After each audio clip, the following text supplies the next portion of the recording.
STP सरबराह doctor कादिर मक्सी तरफां professor Sajid Soomro ॾांहुं 50 करोड़ हर्जाणे जो लीगल नोटिस उमाणियो वियो आहे। उन हवाले सां वधीक तफ़सील ॿुधण लाइ असां सां टेलीफोन लाइन ते मौजूद आहे निराण टीवी जो रिपोर्टर अब्दुल रसूल चाटियो। जी अब्दुल रसूल, कहिड़ा तफ़सील आहिनि? जी हाँ, बिल्कुल।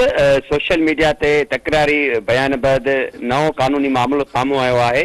सिंध तरक़ी पसंद पार्टी के सरबराह डॉक्टर कादिर मक्सी तरफां नाले वारे लेखक दानिश्वर ऐं शाइर प्रोफेसर साजिद सुमर के 50 करोड़ रुपयनि जे लीगल नोटिस मोकिलियो वियो आहे। इन ते लीगल नोटिस सुप्रीम कोर्ट के वकील गुलाम अल्लाह चांग मार्फत उमाणियो वियो आहे।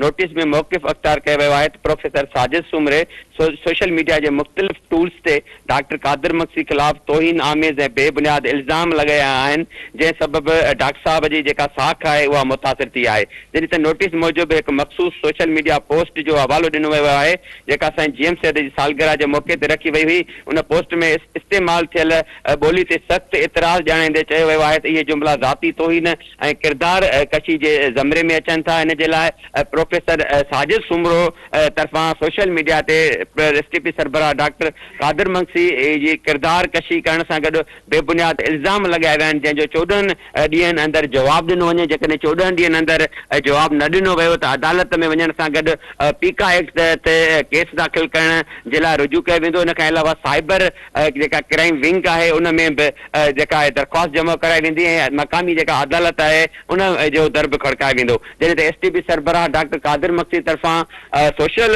मीडिया ते हुन मथां लॻायल जेके डॉक्टर कादिर मक्सी साहब मथां लॻायल इल्ज़ाम आहिनि, उन खां पोइ हुन प्रोफेसर साजिद सुमरो खिलाफ़ 50 करोड़ रुपयनि जी हर्जाणे जो नोटिस उमाणे छॾियो आहे। जॾहिं त लीगल नोटिस में 14 ॾींहंनि अंदरि उनखे जवाबु पिणु तलब कयो वियो आहे। जॾहिं त इहो नोटिस नाले वारे वकील गुलाम अल्लाह चांग मार्फत उन ॾांहुं उमाणियो वियो आहे। जी अब्दुल रसूल, मेहरबानी जी।